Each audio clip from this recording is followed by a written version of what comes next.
Un placer que nos acompañen en esta edición nueva de su programa Universidad Sin Frontera, en esto lo que es la segunda temporada de esta administración que encabeza el doctor Abraham Paniagua. Esta mañana tenemos un tema bien interesante y de gran actualidad que seguramente a usted que está allá en casita o que nos sintoniza a través de la radio le va a interesar mucho. El tema es el TLC, negociación o final.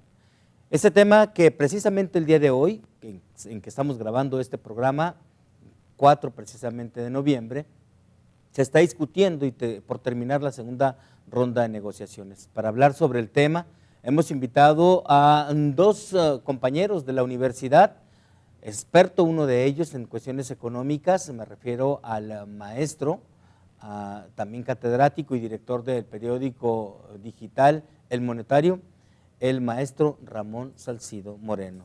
Maestro, bienvenido. Muchas gracias, Ramón, por la invitación y esperamos pues darle fluidez a este tema y que queden las dudas lo más claro posibles. También nos acompaña esta mañana con el ánimo de ir incorporando rostros nuevos al quehacer universitario, un estudiante de 7º semestre de la licenciatura en Relaciones Internacionales, alumno, por cierto, en este semestre de su servidor. Me refiero a nuestro alumno Carlos Montoya. Carlos, ¿qué tal? ¿Cómo estás?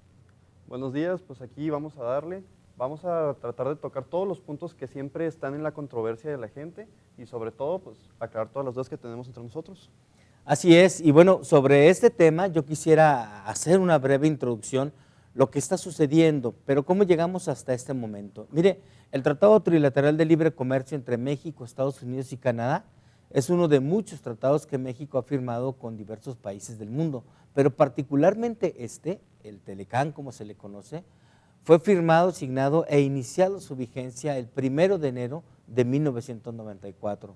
La negociación corrió a cargo de la administración de quien entonces era presidente, el doctor Carlos Salinas de Gortari, y fue precisamente Carlos Salinas quien, llevando a un grupo de negociadores al frente del chihuahuense Herminio Blanco, llegaron a concluir este tratado hace pues ya 23 años. Esta situación hace que nosotros pensemos en este momento qué tan importante es que México mantenga el TLC vigente. O sea, ¿hasta dónde se puede llegar en la negociación? Yo quiero invitar a nuestros invitados, valga la redundancia, para que nos den su punto de vista. Primero, ¿qué progreso ha traído para este país el Tratado de Libre Comercio y qué tan bueno sería que siguiera y continuara este tratado, maestro Ramón Salcido? Sí. Bueno, hay que recordar que antes de que iniciara el tratado, en el 94, México exportaba alrededor del 56% del total que exportaba a Estados Unidos era petróleo, es decir, casi el 60% de lo que exportábamos en un año era petróleo crudo hacia Estados Unidos. Hoy, el petróleo crudo representa nada más el 5% del total de las exportaciones, es decir, ya no dependemos de petróleo como hace 21 o 22 años en nuestras exportaciones. ¿Qué ha significado esto? Bueno, pues ha significado empleos en el sector manufacturero, empleos en el sector de autopartes, de manufactura de vehículos completos, a tal grado que hoy en día el 24% de las exportaciones son autopartes, un 25% son vehículos completos, un 36% son manufacturas, bienes manufacturados que incluyen alta tecnología y otros bienes. Total, alrededor del 80-85% de lo que exportamos son bienes manufacturados. Si la crisis de petróleo que inició por ahí de hace 4 años nos hubiera tomado como estábamos antes del TLC, con exportaciones del 60% de puro petróleo crudo, imagínate la crisis que nos hubiera provocado.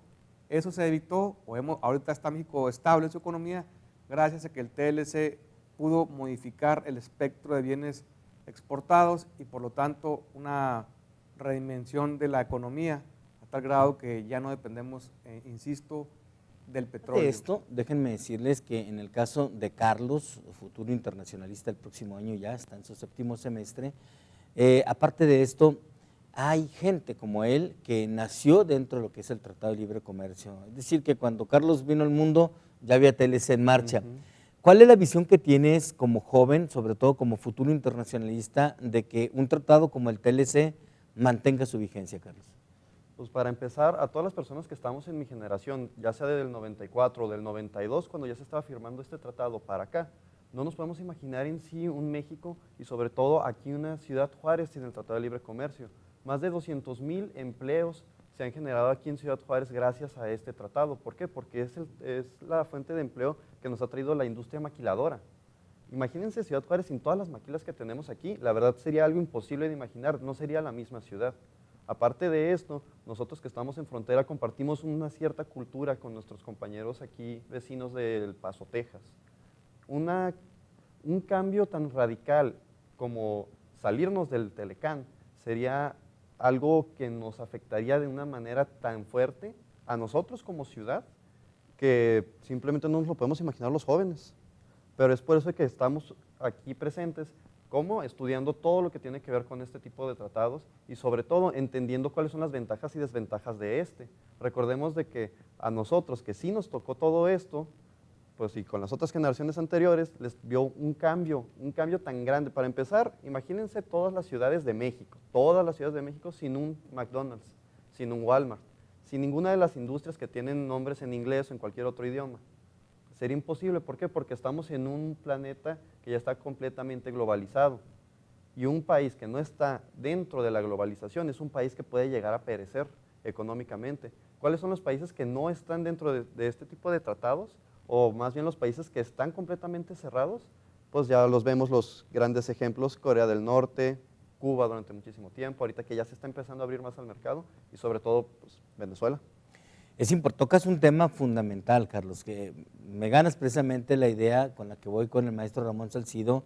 Hay economías que, lejos de abrirse al mundo para este intercambio comercial, se están cerrando y se cierran de tal forma de que se aíslan de la totalidad del mundo para después vivir su propio sueño, vivir su Disney World, por llamarle de alguna manera.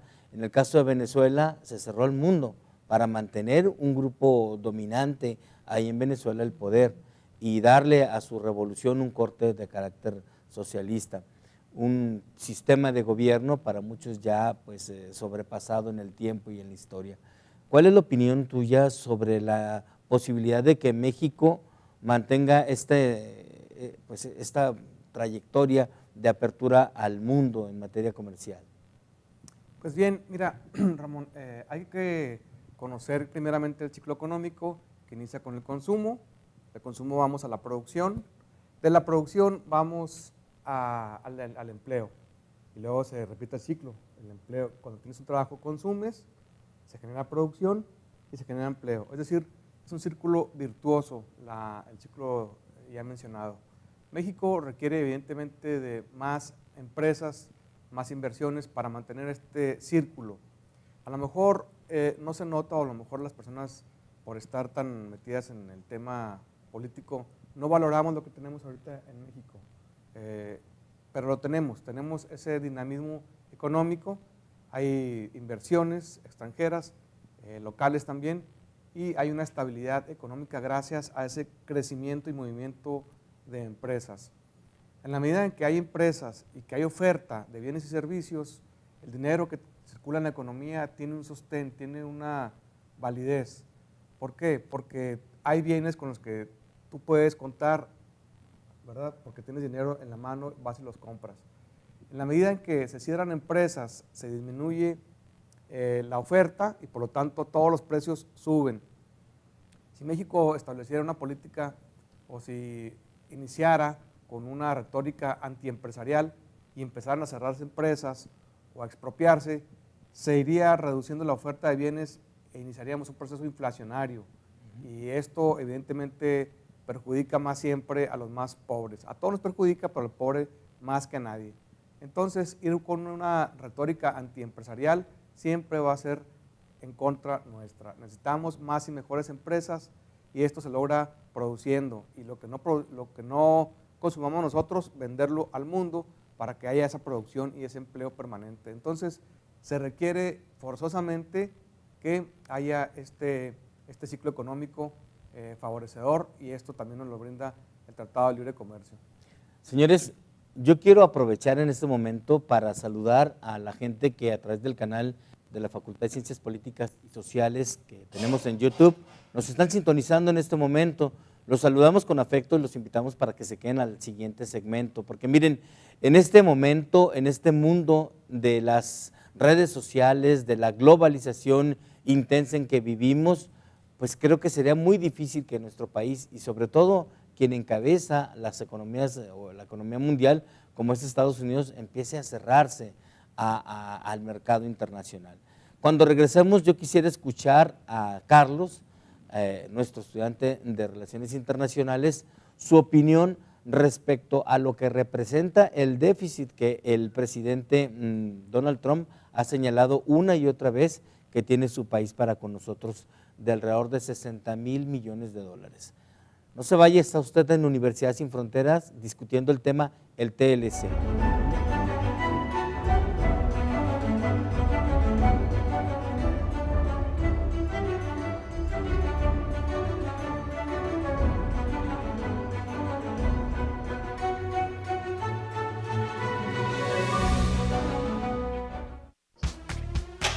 ¿Sigues conservando tu VHS?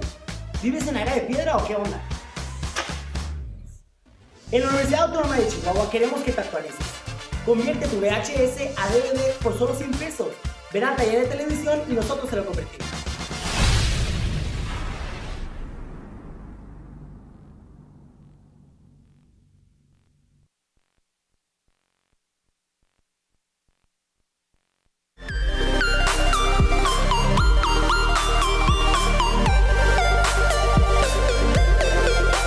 Nosotros somos estudiantes de la carrera de Administración Pública y Ciencias Políticas de la UACH. ¿Y tú qué esperas? Acércate, infórmate, obtén tu boleto al éxito.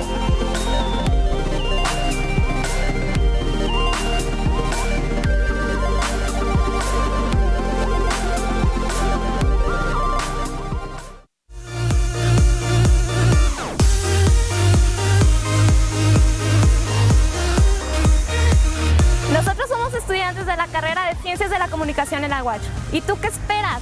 Ven, infórmate, únete a nosotros.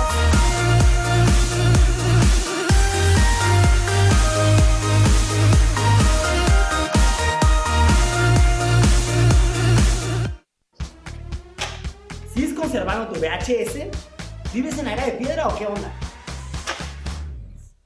En la Universidad Autónoma de Chihuahua queremos que te actualices. Convierte tu VHS a DVD por solo 100 pesos. Ven al taller de televisión y nosotros te lo convertimos.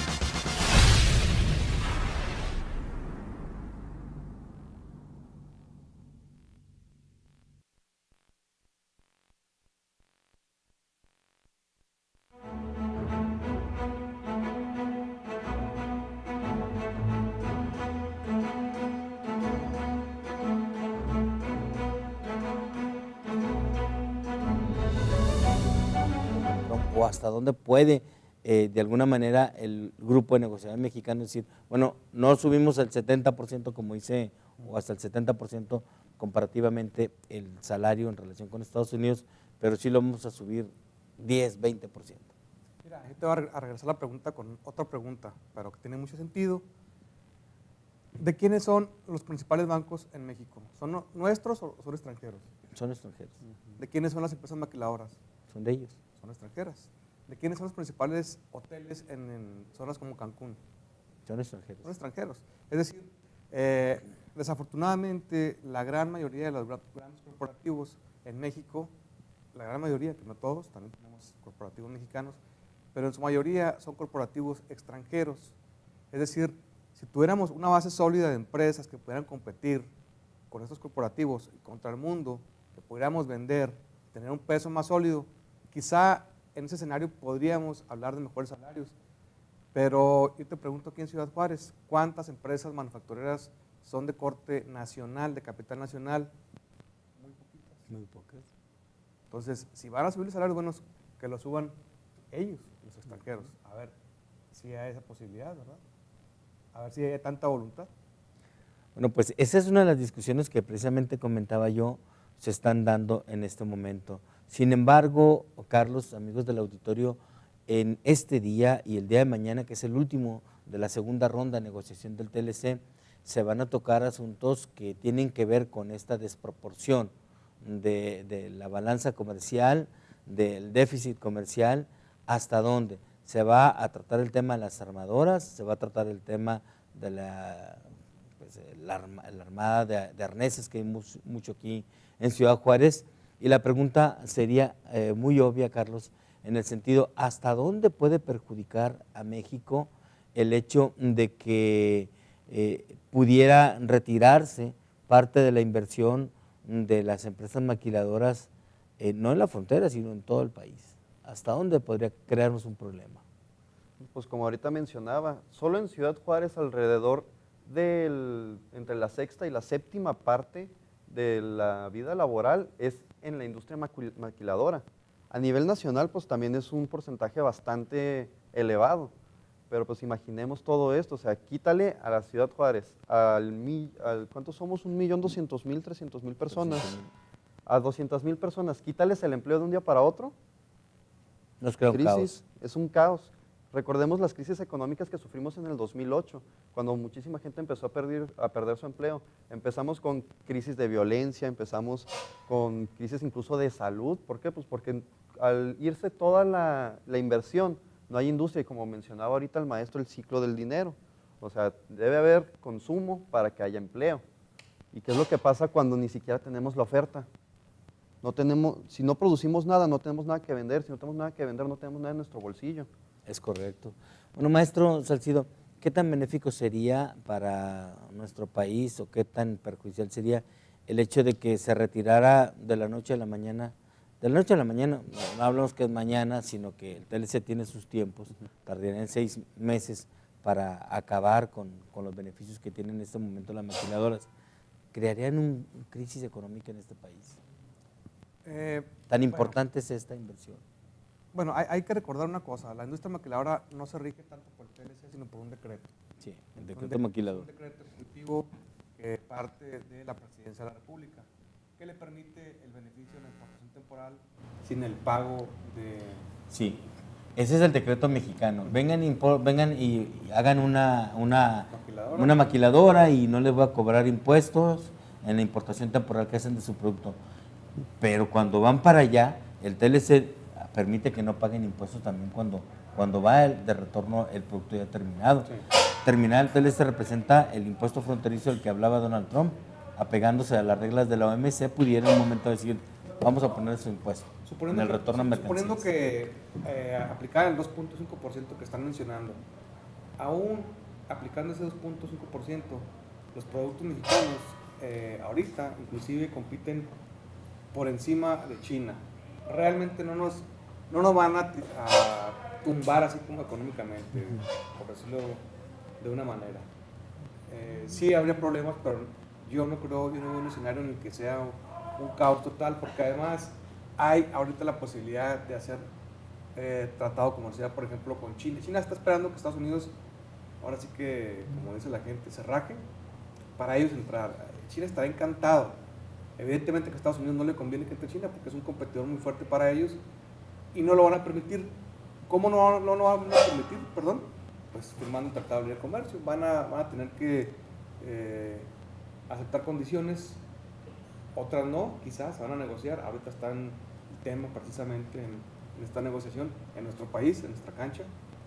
Así que yo veo muy difícil que se plantee ese escenario como un caos, como posible. Déjame hacerte una pregunta y ya nos vamos al terreno de lo político. El internacionalista futuro también debe de conocer la cuestión política internacional. ¿Es casual la visita que el presidente Enrique Peña Nieto está realizando hoy en el cuarto día de negociaciones y que realiza a la República Popular China? Pues en medio de esta discusión, esto que tú señalas, la posibilidad de que México se acerque más a China, que incremente la inversión, y hablamos de China y hablamos de Rusia, porque también tiene interés la Rusia de hacer mayores inversiones en este país. ¿Crees que forma parte de la estrategia, maestro? Sí, por supuesto que forma parte de la estrategia. Mira, Estados Unidos tiene una economía 18 veces más grande que la nuestra. China tiene una economía 11 veces más grande que la nuestra. Ahorita China es la segunda potencia económica. El PIB de Estados Unidos ronda alrededor de los 18.3 trillones de dólares. La economía china es de alrededor de 11.2 trillones. La de México es de 1 y algo trillones de dólares. Estamos muy por abajo de cualquiera de los dos. Sin embargo, simplemente ponerte enseguida de China, imagínate, más de 1.300 millones de personas y una economía que es 11 veces más grande que la nuestra. Lo que podríamos vender, dicen, ¿no? El Exactamente. mercado que representa. Así es. Miren, quisiera yo tocar el tema ahora que estamos hablando de esta dependencia económica, de cómo en el pasado, hace rato lo dijo el maestro Ramón Salcido, México dependía en 60% de las exportaciones de petróleo crudo, hoy ya es menor al 5%. Sin embargo, lo que señala precisamente Carlos de que debemos de diversificar nuestra economía, el hecho de que dependamos tanto de la relación en este tratado trilateral de libre comercio, también debe prender focos y decir, tenemos que diversificar la relación comercial. Por eso resulta, y coincido con ustedes, de que no es casual la visita que hace el presidente Peña Nieto a China en este día o en estos días, coincidente con la negociación de libre comercio. Vamos a hacer una pausa. Cuando regresemos, entraremos a la parte final del programa y en la parte más peliaguda, por llamarle de alguna forma, porque hablaremos de la posibilidad de que Estados Unidos separe la mesa de negociaciones y nos deje hablando solos, o bien que el presidente Peña Nieto instruya al grupo negociador de que haga lo propio y decidamos nosotros y no ellos dejar de lado el Tratado Trilateral de Libre Comercio. Está usted en Universidad Sin Frontera, este programa de la Facultad de Ciencias Políticas y Sociales de la Universidad Autónoma de Chihuahua. Hacemos pausa, volvemos ya.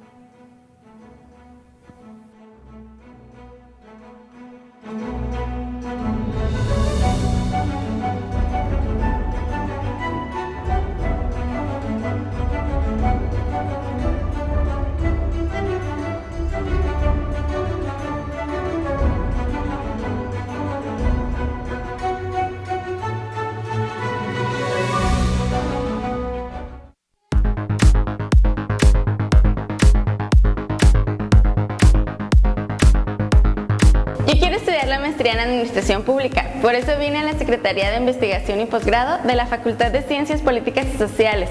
¿Y tú qué estás esperando? Ven, infórmate.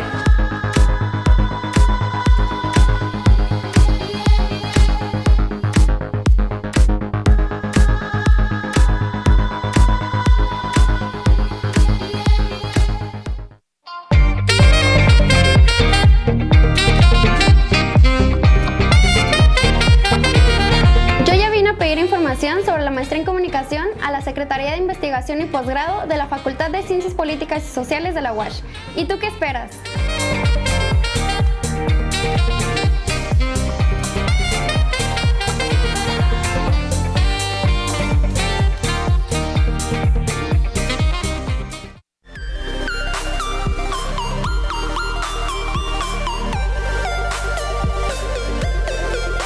Nosotros somos estudiantes de la carrera de Administración Pública y Ciencias Políticas de la UACH. ¿Y tú qué esperas? Acércate, infórmate, obtén tu boleto al éxito.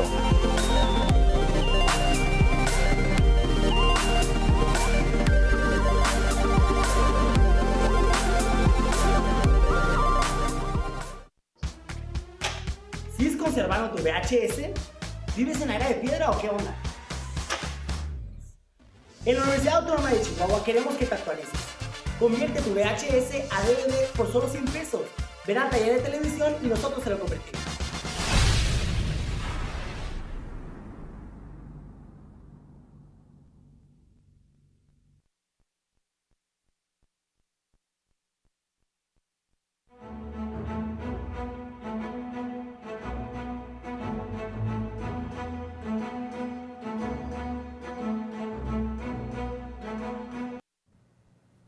¿Qué tal, amigos? Ya regresamos a esto que será el último segmento sobre el tema el TLC, negociación o final. La pregunta obvia es clásica. Empiezo con Carlos. Carlos, ¿cuál crees tú que sea la posibilidad de que México, Estados Unidos o Canadá se levanten y den por terminado el Tratado de Libre Comercio? Aquí tenemos que revisar directamente el Tratado de Libre Comercio. Según el artículo 2205, para que un país se pueda salir tiene que hacer una denuncia, pero esto 6 meses después de que hayan notificado que se va a salir. Pero para que se salga un país necesita la aprobación tanto de Poder Ejecutivo como Legislativo. ¿Y qué es lo que pasa? Por la agenda política del Poder Legislativo estadounidense, es casi imposible de que el Congreso de los Estados Unidos apoye al presidente. Maestro Ramón Salcido. Sí, afortunadamente Estados Unidos tiene instituciones fuertes, democráticas que funcionan. Es el caso de la Cámara Alta, la Cámara Baja y el Poder Judicial, que están que hay una diferenciación y hay una separación, de tal manera que yo no creo que, y además está el sector empresarial que es muy fuerte, las grandes automotrices, por ejemplo, que están prácticamente por encima de lo que pueda decidir Donald Trump. El caso ahora reciente, por ejemplo, es de que Trump quiere endeudar más a Estados Unidos para construir el muro, pero resulta que se atraviesa Harvey, este huracán, y hay que reconstruir Houston. Entonces ahora los legisladores están entre reconstruir Houston o dar dinero para el muro, obviamente endeudando a Estados Unidos, y eso ahorita tiene atorado al Congreso norteamericano. Así que esto del TLC simplemente le metería un ruido que yo no creo que vayan a salirse. Fíjese usted que precisamente sobre esta posibilidad se habla mucho sobre la necesidad que hay de que México mantenga intacta su soberanía. Ayer, con motivo del mensaje del quinto informe de gobierno del presidente Enrique Peña Nieto, dijo: no vamos a aceptar nada que atente contra la dignidad de los mexicanos. Si así fuera, sería nuestra iniciativa de levantarnos de la negociación y decir hasta aquí. Pero realmente ahora viene la pregunta hacia ti, Carlos. Si tú fueras el negociador en jefe, que es ahora Ildefonso Guajardo, de esta negociación del TLC, ¿te tomarías la iniciativa de darlo por terminado si Donald Trump insiste en tocar el tema de los salarios? Sería un tema bastante difícil, la verdad, porque para empezar arruinaría nuestra economía tomar ese punto. Y también tenemos que tener en cuenta, y aprovechando de que hay material literario, todos los libros de negociaciones de Donald Trump. Escribió más de 20, me parece unos 26 libros. ¿Es bluff el que estamos escuchando de él? Algo así. La palabra bluff me refiero al tratar de apantallar, ¿no? Como lo haces en las partidas de póker. Dices, tengo muy buena jugada. Y una de los consejos que da Donald Trump es siempre inicia atacando. Exacto. Y una manera de hacerlo es decir, pues si quieren, si no me paro, ¿no? Denme mi bolsa y me voy. Es precisamente eso, estamos viendo a nivel político lo que él nos estaba recomendando para negociaciones empresariales. Es exactamente lo que está pasando. Yo quiero agradecer mucho la presencia de nuestro estudiante, Carlos Montoya. Carlos, muchas gracias. No, fue un honor estar aquí con ustedes. Y por supuesto también la presencia del maestro Ramón Salcido. Él es además director del periódico digital El Monetario, para que también lo busque por ahí, elmonetario.com, así es, maestro. .com.mx. Muchas gracias por tu participación. Gracias, Ramón, por la invitación y gracias a este alumno que tenemos tan destacado aquí en esta facultad, que pues demuestra la calidad educativa que se está impartiendo aquí en Ciudad Juárez. Gracias sobre todo a usted por hacernos el favor de sintonizarnos. Lo invitamos para que nuevamente lo haga la próxima semana. Nos sintonice a través de los canales de YouTube, a través de Facebook, a través del radio o a través de esta emisora de televisión. Mi nombre es Ramón Ortiz, fue un placer haber estado con usted. Pásela bien, buenos días, buenas noches, hasta pronto. Perfecto.